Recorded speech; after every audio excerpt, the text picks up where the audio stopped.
Hi guys, good morning and welcome to Coffee Break with Zuni. So, ito, sarap ng tulog ko kasi panggabi po talaga ako sa trabaho ko kaya medyo late yung mga upload ng videos ko. But then ngayon guys, teka, isang lagot muna tayo dyan. Kailangan natin ng lakas na loob. Okay, ang tanong ngayon, nakakatulog pa kaya ng masarap o ng maayos ang isang staff ng custom? Okay, pangalanan po natin siya. Siya po ay walang iba kundi si Maria Rosel Tan. Okay, na sobrang nagpainit ngayon sa ulo ng mga kapwa nating mga OFW. And ito pong kanyang sinabi sa ating mga OFW. Sabi po niya sa post niya, dami talaga utak talangka na OFW. Hindi muna inintindi o hindi muna intindihin bago magsalita. Mga chismis at panggagaya lang naman ng alam. Kaya wala kayo asenso sa Pilipinas kasi wala kayo utak. Tama, dyan na lang kayo sa ibang bansa. Mga bobo naman kayo. Di kayo kailangan ng bansang Pilipinas dahil wala kayong puwang dito. Masyado kayo paawa effect at pabayani, hindi dapat pala binabaril kayo sa luneta para maging bayani kayo ng katangahan. Pwe. Bilang isang OFW, nabasa ko yung mga ilang post niya sa Facebook page niya. And sometimes, in some part, I agree to her. But then yung huling statement niya about sa pinost niyang to, for me that's not acceptable.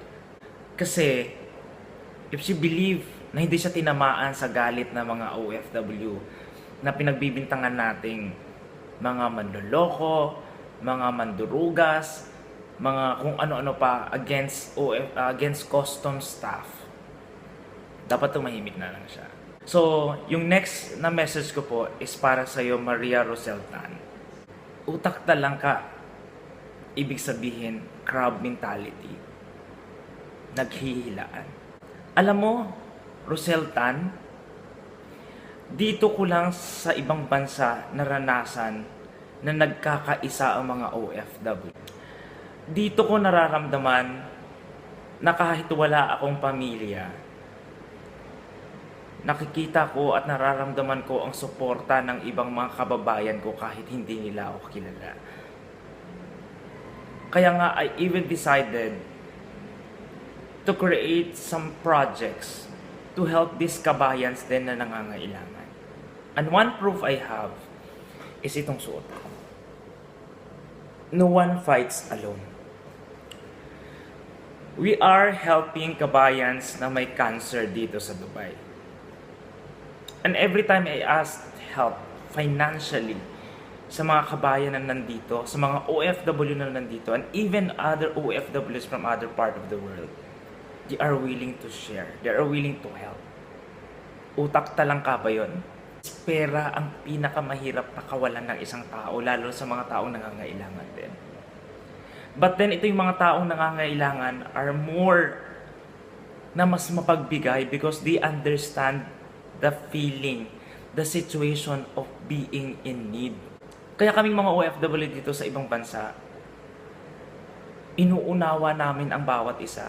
And as much as possible, gumagawa kami ng paraan para makatulong. Pangalawa, sabi po niya, hindi muna intindihin bago magsalita. Mga chismis at panggagaya lang naman ang alam. Intindihin? Ang alin? Miss Rosel Tan. Ako bilang isang OFW vlogger, hindi ako basta-bastang nagre-react. Hindi ako basta-bastang nagbibigay ng opinion without further investigations and research. Sa panig po ng Bureau of Custom, I understand na trabaho nyo po ito. Okay?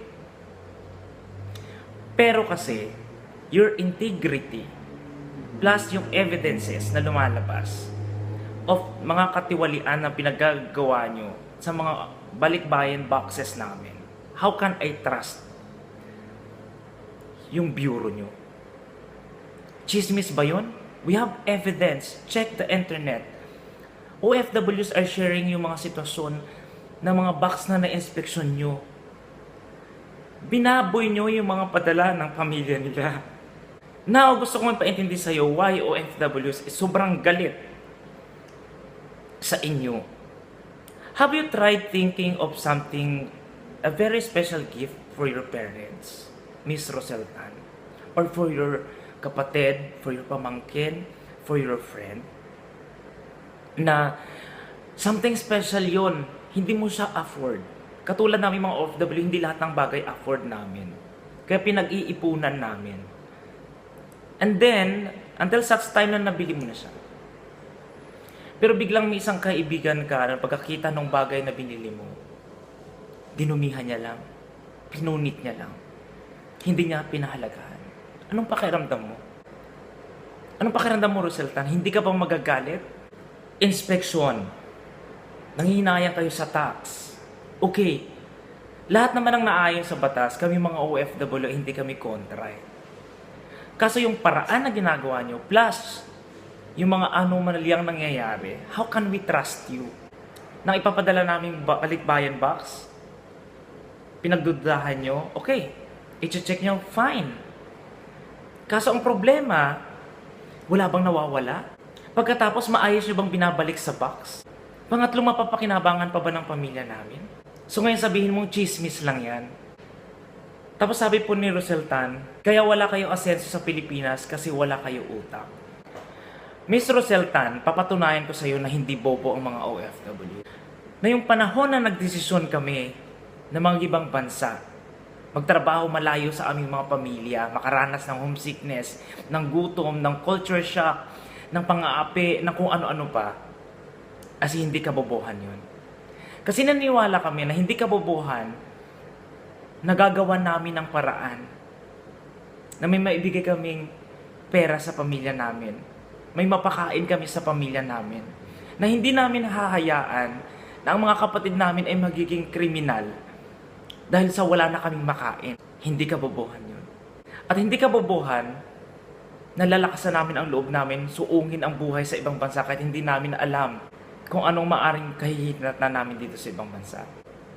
Tandaan mo, Miss Roseltan, lahat ng mga OFW, almost 90% of OFWs nasa online.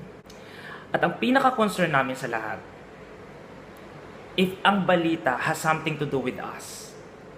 Kaya if you think na mahihirap lang kami, na maliliit lang kami, na wala kaming power dahil mga OFW lang kami, nagkakamali ka. Dahil kaya namin magkaisa. Dahil kaya namin maging malakas. Kung ang tingin nyo sa amin ay mahina. Hindi kami kailangan ng Pilipinas. Taga-custom ka ba talaga? Nakapag-aral ka ba talaga? Una sa lahat, if hindi kami kailangan ng Pilipinas, bakit nyo pinapakialaman ng mga balikbayan boxes namin kung hindi siya big deal? Nangihinayang kayo na mahigit sa 5 milyon ang mawawala sa kaban ng Pilipinas kung hindi nyo kami ipalan. Knowing the fact na maaring bilyon ang maaring mawala sa kaban ng Pilipinas kung sana tinatrabaho nyo lang yung mga malalaking smugglers na noon pa man ay problema na ng gobyerno. Alam mo sino ang hindi kailangan ng Pilipinas? Yung mga katulad mo na walang kwenta na nagtatrabaho dyan sa custom. Na hindi mo ginagawa ang trabaho mo to really help Philippines. At para naman umangat naman ng konti ang ekonomiya ng Pilipinas. At kami mga OFW na nandito sa ibang bansa na tinatawag mo bobo, ay makauwi na. Sabi mo, masyado kayo paawa effect at pabayani. Hoy Roseltan, gusto mo ba yung ikaw yung nagmamakaawa? Oo, paawa effect kami because nandito kami sa sitwasyon na malayo kami sa pamilya namin. Na minsan hindi namin gusto yung trabaho namin. Na minsan lahat ng pagtitipid ginagawa namin para lang talaga pag uwi namin, matapos ang kontrata namin, hindi naman namin pagsisisihan ng mga desisyong ginagawa namin dahil wala namang may magandang naibibigay na trabaho ang gobyerno natin. Na alam mo kung bakit sino unang nanggigipit sa amin na mas masakit sa puso namin? Kayo din ang kapwa namin Pilipino. Kami mga OFW, kaya naming tanggapin lahat ng mga salita ng mga ibang lahi sa amin. Kaya naming tanggapin yung pagmamaltrato nila sa amin, pagmamaliit nila sa amin kung ano-ano pa. Kasi Pilipino kami, kasi OFW kami, kasi DH lang kami, kasi waiter lang kami, kasi mababa lang kami. Pero ang pinakamasakit, knowing the fact na yung kayo rin mismo, na kapwa namin Pilipino, ang mas lalong maglulubog sa amin. Kung hindi kami kailangan ng Pilipinas, hindi kami magpapadala ng remittance sa amin. Ako hindi ganun kataas ang natapos ko, Miss Roseltan. But then I still believe that OFW's remittance is a big help to the Philippines economy. And it's not a joke. Kung wala ang mga OFW, matagal na tayo nalubog sa sobrang hirap ng bansa natin. Kaya kung puwang lang din sa Pilipinas ang pinag-uusapan, ikaw ang walang karapatang magstay dyan. Dahil kami, sa paraan na kaya namin, sa paraan na malinis, sa paraan na pinagpapawisan namin, pawis at dugo namin, nakakatulong kami sa Pilipinas. Pero sa katulad mo na bastos, ikaw ang walang puwang sa Pilipinas. Ang huling sinabi po ni Miss Roseltan, sabi niya, dapat pala binabaril kay Soloneta para maging bayani kayo ng katangahan. Kung katangahan para sa iyo, Miss Roseltan, ang iwanan namin ang pamilya namin at hindi kami amasa sa gobyerno at pumunta sa ibang bansa at magtrabaho at magpakahirap, magsipag, na kahit ano kaya naming harapin. Dito natututunan namin ang maraming bagay. Na mas nagiging matalino ang isang tao, ang isang Pilipino kapag nasa ibang bansa na siya. Kasi nakikita niya ang big difference of how our government in the Philippines compared to the country na kung nasan kami. Hindi katangahan, hindi tanga ang mga OFW. And the reason why we are reacting like this is because hindi kami kasing tanga mo. Lahat ng bagay inaalam namin, lahat ng bagay na i-experience namin, lahat ng bagay hinaharap namin. At unti-unti nakikita namin yung halaga namin. And then later on, yung katangahan Miss Rosel, ang magpapaahon sa pamilya namin. At ang katangahan na yun, ang magtuturo sa amin para maging hindi katulad mo. Dahil sa mga karanasan namin dito sa ibang bansa, we are trying to understand yung mga kabayan namin. Yung mga yung damdamin nila, yung puso nila, yung pinaghuhugutan nila, yung maring ilan sa amin tanga. Pero meron kami neto. Maring kumulang man ng konti ito. Pero sobrang dami namin ng ganito. Na minsan kayo, sa sobrang dami nyo nito, natatalo pa rin kayo ng mga puso namin. Kaya para sa lahat ng mga kabayan ko, sa mga OFW na katulad ko, mula dito sa Dubai at sa lahat ng panig ng mundo, kabayan, tandaan nyo po na hindi tayo utak talangka. Tandaan nyo po na hindi tayo bobo. Tandaan nyo po na wala tayo na meron tayong puwang sa Pilipinas. We are more than 12 million voters in the Philippines.